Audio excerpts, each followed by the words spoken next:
లాక్డౌన్లో చేసిన crazy thing ఏంటి? క్రేజీ థింగ్ యూజువల్లీ నేను కుకింగ్ చేస్తాను. యాక్చువల్లీ నేను డాన్స్ టీచర్ని. సో పిచ్చి పిచ్చిగా డాన్స్ చేసేవాడిని, తీన్మార్ సాంగ్స్ పెట్టుకొని ఆఫ్టర్నూన్ అవర్స్లో. సో ఇంకా పిచ్చి పిచ్చిగా చేసామంతా. డైలీ కొత్త వంటలు ట్రై చేయడము, మాడగొట్టడము.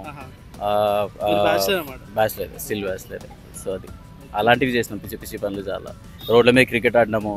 ఆ క్రికెట్ ఆడుతూ ఉంటే సడన్గా అక్కడ నుంచి ఇట్లా వెహికల్, పోలీసు వాళ్ళ వెహికల్ వెళ్తూ ఉండగానే మేము మళ్ళీ లోపలికి వెళ్ళిపోవడము. అలాంటి పిచ్చి పిచ్చి పనులు బాగా చేస్తాం. గర్ల్స్ లవ్ ప్రపోజల్ని రిజెక్ట్ చేయడానికి చెప్పే కారణాలు ఏంటి? కారణాలు ఏముంది, మా మా అన్నయ్య ఒప్పుకుంటలేదు, మా డాడీ ఒప్పుకుంటలేదు. నేను నీకు ఒక మంచి ఫ్రెండ్లా చూశాను, కానీ నువ్వు ఇలా చేస్తావని అనుకోలేదు. నేను బ్రదర్లా చూశాను, నువ్వేంటి సడన్గా ప్రపోజ్ చేస్తున్నావు అంటే వాళ్ళ నీడ్స్ అన్నీ తీసుకున్న తర్వాత వాళ్ళు ఎస్కేప్ అవ్వడానికి ఏదైనా చెప్పొచ్చు బ్రో. ఆన్ ద స్పాట్ వాళ్ళ మైండ్లో రెడీగా ఉంటారు. ఒక 10 ఆన్సర్స్తో రెడీగా ఉంటారు, అంటే 10 వంకతో రెడీగా ఉంటారు.